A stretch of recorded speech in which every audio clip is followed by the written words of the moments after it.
Hey guys, welcome back to my channel. It's me Kagam. Oh my gosh, you guys, I've got great news. One of my subscribers scored at FSH this week. I'm so happy for her. So I'm going to share her story after I finish talking about Big H influencers. Before I start talking about influencers and Big H, I have to give a disclaimer. I know so many of you hate it, but it's because there's so many sensitive people on the internet, and I'm not trying to have my videos taken down or be cancelled. So I want to just be clear, like, I'm not attacking anyone in this video. If you have some of your favorite Big H influencers or people you follow, it doesn't necessarily mean I'm referring to them. And please keep the comments respectful if you're going to be mentioning other Big H influencers by name. If you want to have a private conversation with me, you feel like you're going to say something controversial, it's better to just send me a private message or to send me an email, and then we can have a chat about it. So keep the comments respectful. Yeah, that's basically what I want to say. So I'm just going to share my opinions. As most of you know, I work in the marketing industry. I have my own marketing company. This is actually what I do for a living. So when I had mentioned in that video, like, would you guys like to hear my opinions? You guys said yes. So I'm very excited to share some thoughts with you. I actually filmed a video, but it was full of too much marketing jargon. I felt like I would have just bored you guys. So I'm going to try again and make it a little bit more engaging and speak in less jargon, because there's so much jargon in the marketing industry. Okay, so the first really unpopular opinion I want to share, and it's going to be in the unpopular opinion format, is a lot of your favorite fashion influencers who are getting offers, unless they have 500,000 followers on Instagram, they're spending money in the store, buying other things. And I don't know if I have the energy to fight with some of you guys about this, because I know some of you are going to be like, well, this person doesn't have 500K and she's got 10 bags a year. She or he is buying other things in the store. 500,000 followers on Instagram is the benchmark for a big fashion influencer. Who has 500K? Let me just name a few people who I'd researched for this video. Brian Boy, he has 600K, and he's got like 1.8 million on TikTok. Like, he's got huge reach. And then you have, like, you know, obviously Kiara. I mean, she's got like 25 million followers on Instagram. Like, she has more followers than celebrities. Song of Style, she's got like 6 million. Crystal Lim, she's got like 1.4 million. They are mega influencers, aka super influencers. Like, they are the top dogs. You know how we always say Hermes, Chanel, Louis Vuitton, Dior and Gucci? Well, I say this, I don't know about other people, I see those as the top dogs of the luxury fashion industry in terms of just sheer clout and financial success. I would say that those ones I just mentioned now are like the top dogs of the sort of luxury end of the fashion market in terms of influencers slash bloggers. Of course, there'll be a few others I've forgotten. As long as the person has like 500K or more, you can include them in that list, okay? Now, I think the people who don't have 500K or more, and give or take, I'm not saying I know everything, I'm just sharing my opinion. You know, at the end of the day, if you don't have 500K, marketing brand managers will just be like, well, this person has 1 million, so we're going to pay them more because you don't have 1 million and you have 500K or whatever, or you have under 500K. 500,000 followers on Instagram, organic, not fake followers or bots or whatever, that is not easy. That takes a lot of time. A lot of those people I've mentioned have been in the blogging game for more than a decade. They have been putting in work for years and years and years to build their following. It has not happened overnight. I think that Big H will treat those people well, will be definitely taking notice of them. I don't feel like it means that they're necessarily begging them to buy their bags or anything like that, because I just don't think that's Hermes' style, and Hermes doesn't need to do that. Hermes doesn't need help to sell quota bags, but what she does need help with is to sell timepieces, okay? Is to sell her fine jewelry. I mean, what's going on with Hermes' beauty brand? I don't even really know, like, what I'm thinking was going on with their beauty brand. Like, what's popping over there? I mean, what? So there are other areas that Hermes needs help with. It really makes sense to work with those like big influencers to raise awareness of the Hermes brand, because some people might be like, oh, I can't afford a Birkin or a Kelly or a Constance right now, and I might not be offered one, but hey, maybe I could walk in and buy an affordable bracelet, or I could walk in and buy a watch or something like that. And I think that's what Big H wants to cultivate. You know, to be honest with you, after working in the marketing industry for a long period of time, one thing that I learned is a good marketer makes you think something is true. A great marketer makes you believe it's true. Like, that is the difference. And Hermes is so great at what they do because they have people believing, okay, that influencers are getting bags before other people. And I'm sorry, I just don't believe it. Unless you are a Kiara, Song of Style, Brian Boy, you are still going to be shopping in the store. I mean, we don't know if they shop in the store or not. I found this tidbit that Brian Boy shared in the Hollywood Reporter a few years ago. He was being interviewed about something else, and then he made this really interesting reference. I'll link the article in the description below so you can read it. He said how you know, people think that, you know, he earns a lot of money going to catwalk shows and things like that, but actually he spends a lot of his own money buying ready to wear. He said how it was important for him to also spend his own money buying his own clothes, not just existing off like gifted clothes, because he wants to show loyalty and appreciation for the brand. And he also said he does get designer samples and stuff, but he does buy a lot of his own stuff. That is no secret in the fashion marketing side of the industry, for sure. Like, these people do get a lot of gifts, but they are spending money as well to buy things. And I think that's something that's really important. And salute to him. He's probably my favorite out of most of these like big luxury fashion influencers because he's the most candid. He does speak honestly about a lot of the behind the scenes shenanigans that go on, you know, people. And that's not to say that he's not gifted stuff today. He's probably gifted tons of stuff today, but I appreciate that he's like, look, we do spend a lot of our own money buying things. And I think it's just super important for you guys, you know, if you're following someone and they're getting 20 Birkins a year, 25 Birkins a year, you must know that they're buying other things. They have connections at Big H, no doubt. They're buying other things. There's some people who are buying at resale and not selling. I know. You're like, oh my God, you're saying something that's not true. No, that is happening. It's so easy now. Like the way resellers are like reselling brand new box fresh items with receipts, with ribbons, with everything, and it looks like a completely new thing. So just be aware that everything isn't as it seems. And if you, after me saying this stuff, which is me giving you guys some like inside view into marketing, if you still believe that your favorite influencers are not spending money in the store, I mean, I have a bridge to sell you.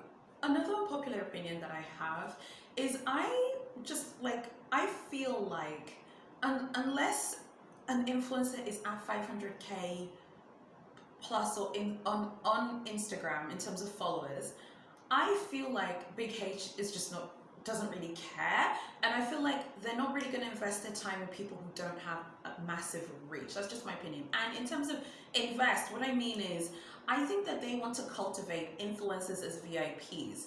Why do I think this? We all know that Big H have a VIP team. Please don't name drop anyone who works at Big H in the VIP team. I'm not trying to be cancelled on YouTube, okay?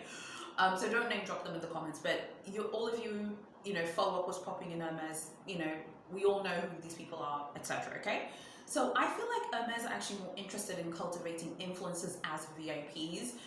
So for example, like, or VIPs as influencers. So for example, like Jamie Chua, you know, she's a VIP in her home boutique. She's a, you know, superstar on YouTube. She's got a massive following. I really like her exotics, of course. They're really amazing.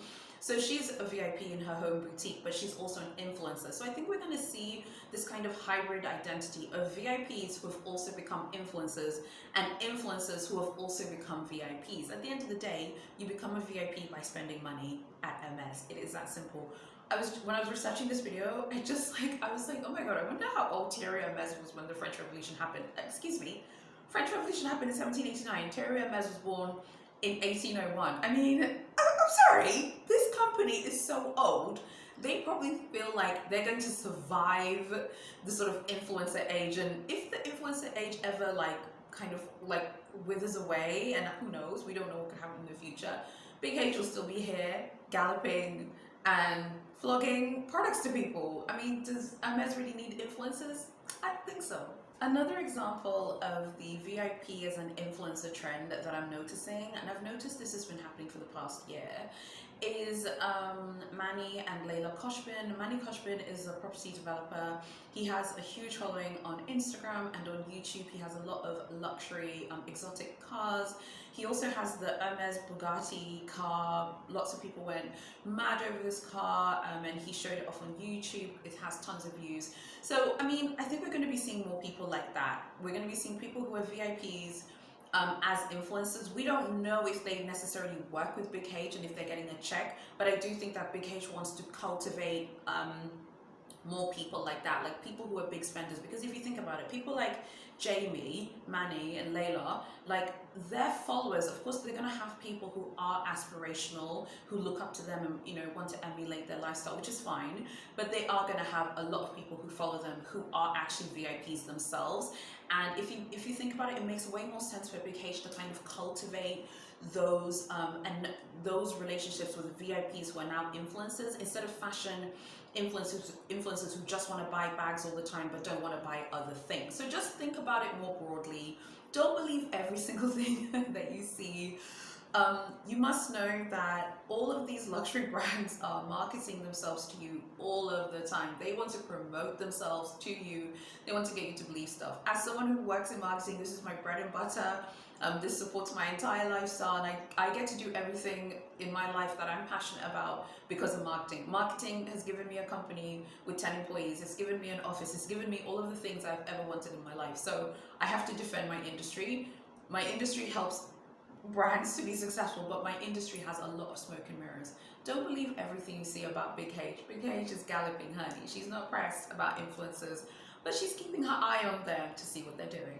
Okay, you guys, so before I tell you the amazing FSH success story, let me tell you about an influencer who tried to score back at FSH and flopped, honey, okay?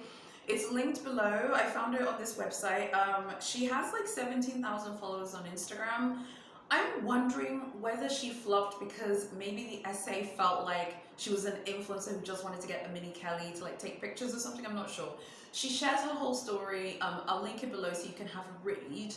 I must say, I do feel like essays have an idea of who is also an influencer and who's looking for a bag just to score a bag, because like in the story she talks about how she was like super excited. She was watching lots of YouTube videos to like know what's popping and everything. She felt like she had tried so hard. She kept going to the store, one of the Parisian boutiques, over and over and over again to score, and it just like she finally got an appointment. And then she was like, the first thing immediately she asked for is a mini Kelly, and they're like, no, and like just the way that they explain it is so hysterical. I can just imagine the essay, like you saying, hi, I want a mini Kelly. We don't have any mini Kellys. Like stopping you right there. Like, let me stop you right there. We don't have any mini Kellys to sell you. So it's not like me being like, oh, I'm happy an influencer didn't get a mini Kelly. I just also wanted to kind of lift that veil and shatter that glass that some of you have, that influencers are offered everything. I don't believe that. I think a lot of them are spending money, and it's not going to happen for everyone. So don't be freaked out if you haven't got a bag. You guys, as just like people living your lives, you're probably going to be getting way more bags than they are. That's all I'm saying, okay? And by the way, please don't be offended if you're an influencer watching this. You know what time it is. There's a lot of smoke and mirrors in the influencer industry. I have a lot to say about that, but that has nothing to do with luxury shopping, so we can talk about that another day. Okay, so now I want to share the good news. So I want to say thank you to my subscriber. Thank you so much, babe. She's called Annabella05. She graciously came back to my Hermes FSH video, and she updated me and scored, and told me that she scored. So I asked her permission if I could share it with you guys. She said that I could. So here we go. She says here, I finally got an appointment today, and she posted this like 3 days ago. The essay who was very serious and not super friendly checked my profile, then proceeded to ask me what I wanted. I had purchased 2 Constant Slim wallets, a tray, boots, and a Gig 29 clutch previous to the appointment. This is important. She came back in about 10 minutes with 1 box and told me to follow her upstairs. She told me there were no BKCs, and then pulled out a special edition Black Swift Constance 24 with the marble buckle. Sounds stunning. I personally love the Constance the most out of all H bags, so I accepted. She was primarily fixated on my Gig 29 clutch and asked me where I got it. I think wearing that helped, as most people carry Birkin or Kellys. Also, along with my wishes, I added, if there's anything special you think I would like, I would be open. All in all, stressful but successful. I like that, stressful but successful. So I responded to hers, congratulating her. I was so happy for her. When I saw that comment, honestly, I was so happy for her. And yeah, I was like smiling. I was beaming when I read her comment. And then she responded to my comment congratulating her. She said, thank you so much. This was at FSH, and yes, because I've been asking her questions. And yes, by appointment, my 6th attempt, I saw quite a few people walk in and ask for appointments, and one guy was even arguing, saying he knows the system, slash their tactics, and works in marketing. Oh my God. I work in marketing, I promise. I won't be that person being like, guys, I work in marketing, I know everything, okay? The concierge was handing out cards with the QR code for appointment system. People walked in. I didn't see anyone who was successful in getting a walk-in appointment in the 30 or so minutes I was waiting. I didn't ask how many appointments were granted, but I heard around 12,000 people apply per day. In the last Big H video I did where we talked about how many people, the last number I heard on Facebook was 10,000 people a day applying, and now the number that Annabella has shared with us is actually 12,000 people per day applying. Wow, just amazing. It's just so many people. She then says, I wonder if several attempts in a row gives one priority. Yeah, maybe. Or if they can magically see spend history. And no, I didn't ask for a second bag, as she only, because I'd asked her, oh my God, did you get another quota bag? She said she only brought out one box, and I'm not interested in other H bags, although I have a mini Evelyn and love her. I regret not asking for exotics or a mini Kelly or Kelly Pochette because I was so nervous I forgot half of what I had wanted, haha. And then she says here, the shadow is beautiful. She says the shadow Birkin is gorgeous, by the way. Then I had asked if I can share. She said yes. And then she said, I don't have any tips on how to score an appointment, as I think it was just pure luck. But ironically, it happened the day I had purchased my Gigue 29. I also watched some videos from a YouTuber called Julia Picard, yep, I'm familiar with her, who mentioned dressing more classy and just being polite in general. I think Juliette is French as well. I do think that being French like helps a lot. I feel like French citizens definitely get offers and get appointments easier, but you know, can't prove it or anything. But yeah, definitely, like she posts like, you know, good videos, and she tells people how to dress, so that's a good point. If anyone is interested in what I wore, she wore black jeans, a blouse, a blazer, and the Hermes Neo boots. I carried my Gigue 29 clutch, as mentioned before, which multiple essays commented on. Also, I asked the essay what her name was and how she was, plus maybe adding I was open to seeing something special / unique that she thought I may like, is what I think prompted her to bring me that particular bag. I agree. So let me give, first of all, congratulations, darling, for scoring a quota bag. We don't really talk about the Constance that much. We need to, because the Constance is that girl right now. I have seen so many Constance unboxings on Facebook in those like really hard to get colors like Cray, Nasa, Rose Sakura, and I must say the Constance is in demand, honey. People will do pretty much anything to score the Constance. So this is a huge achievement. Many people are saying that they're not getting appointments, they're not getting bags, they're being told there are no bags. I do think in this case, she probably could have asked for a mini Kelly, like maybe looking back, but as she had said, you know, she loves the Constance the most, and that's the most important thing, is like you getting the bag that you love the most. We all have different tastes. Like I love Kelly Pochette, the Shadow, Kelly 25, I love exotics. People might not necessarily like the Shadow, but to me, if I was offered the Shadow, that would mean the world to me. You know, we all have our taste. I think her bag sounds stunning. Again, I think it sounds super beautiful, and I'm very happy for her. But I also think that the way she handled it was the right way. Like she tried really hard to get an appointment.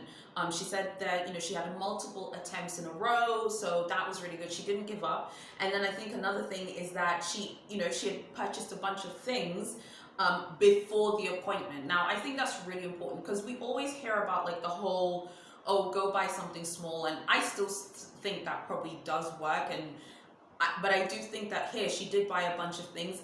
Absolutely, they can see your history. I don't know if they can see it from the appointment, but I think what can happen is she had gotten an appointment, right? And then she gets there. I think the essay can definitely see it before the offer is given, that, oh, she's bought a Gigue, she's, you know, bought boots, she's bought 2 Constant Slim wallets. This is someone who's buying. Also, Annabella, if you're watching, I think that they offered you the Constance because you purchased those 2 Constance Slim wallets. So I think that also helped you get the Constance, and I'm just super happy for her because she got the bag that she wanted. She likes the Constance the most out of the Birkin, the Kelly, and the Constance, and she got a Constance. So that is fantastic, and that's what we want to hear. We want to hear of success stories, but we want to hear of success stories that are rooted in reality. The reality is she tried and got an appointment after 6, I think she said here 6 attempts.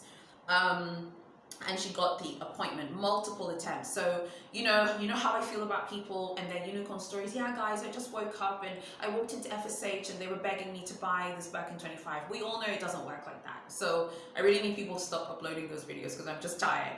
I appreciate the reality and the honesty of her story, and I'm super happy for her. I think that the main thing of buying things before the appointment, I think that's probably a really good idea. I have never heard of that before, of that strategy. So I think that she did 2 things which I think we can both learn from. Buying things ahead of the appointment is smart, okay? Because now automatically you have some purchases under your belt. It's not necessary, but I think with all of the competition, 12,000 people applying per day, I think that was a really clever move. And I think the fact that, you know, she did kind of stand out with like the G29. Everyone's walking in with a Birkin or a Kelly, but she has the G. That definitely made her stand out. And I love that thing at the end that she said of, you know, if she thinks that there's something special that she would like to show her. So the fact that she was like, oh, I don't have, you know, BKs or Cs for you today, and then she comes back with a Constance. I mean, you've got to love the way these people are like, oh yeah guys, we don't have any bags, and then magically a stunning black Constance 24 in Swift magically appears like, hey, what's up? I'm here, you know? I just can't with Big H. I'm so happy for you. Congratulations. There's so many lessons we can learn here. For me, the biggest lesson here was get the appointment, but buy things before the appointment. When I read her story, I was like, oh my gosh, like you actually have to buy things before the appointment. But no, we know that generally speaking, it's not like you necessarily have to buy things. Many people have scored without it, but I think at the moment there's just so much competition that buying things, I think, kind of just pushes you ahead of people. I think that she probably could have asked for a Kelly Pochette or a mini Kelly. The fact that they gave her a beautiful, like, limited edition Constance, maybe that shows that they were impressed with her. And yeah, asking the SA their name and how they are, that's really nice. So congratulations to you, darling. I'm very happy for you. And I'd love to know what you guys think of Annabella's story, of her scoring. It is not easy to score at FSH right now. Many people are trying. I'm on Facebook. I've been reading a lot of people's stories. It has not been easy to score a Birkin, a Kelly, or a Constance. It has not been easy at all. So definitely a massive achievement. I do think that like also another theme I've noticed here is like Big H are completely aware of this whole our tips and tricks of like going there and asking. Like, I think also it depends how you ask. Like that tidbit that she shared about the guy being like, I work in marketing, I know how this works. Sweetheart, you are not getting an appointment. Okay, stop annoying these people. I'd love to know what you guys think about all of that. And just before I go, I like looking at the resale prices for the Kelly Pochette and the mini Kelly and the shadow, the bags that I like just seeing how they're priced. I mean, at the moment, like all of those bags are priced so ridiculously. For me, I'm just never going to go down the resale route. I'd rather just go to Paris and try my luck there, and by God's grace I will be successful. And even if I'm not successful, I'm patient. I'm just 35. I can wait for Big H to get her act together and to come to Africa. And I'm telling you, like, the moment Hermes open a boutique in Africa, it is going to be pandemonium, and that place will be one of the most competitive stores because there's so much demand here. They just don't know it. You guys, thank you so much for watching, and I'll see you tomorrow in my next video. And don't forget, the giveaway winners are being announced tomorrow. So yeah, I can't wait to see you guys tomorrow on the final video of Vlogtober. So yeah, thank you so much for watching, and I'll see you guys tomorrow.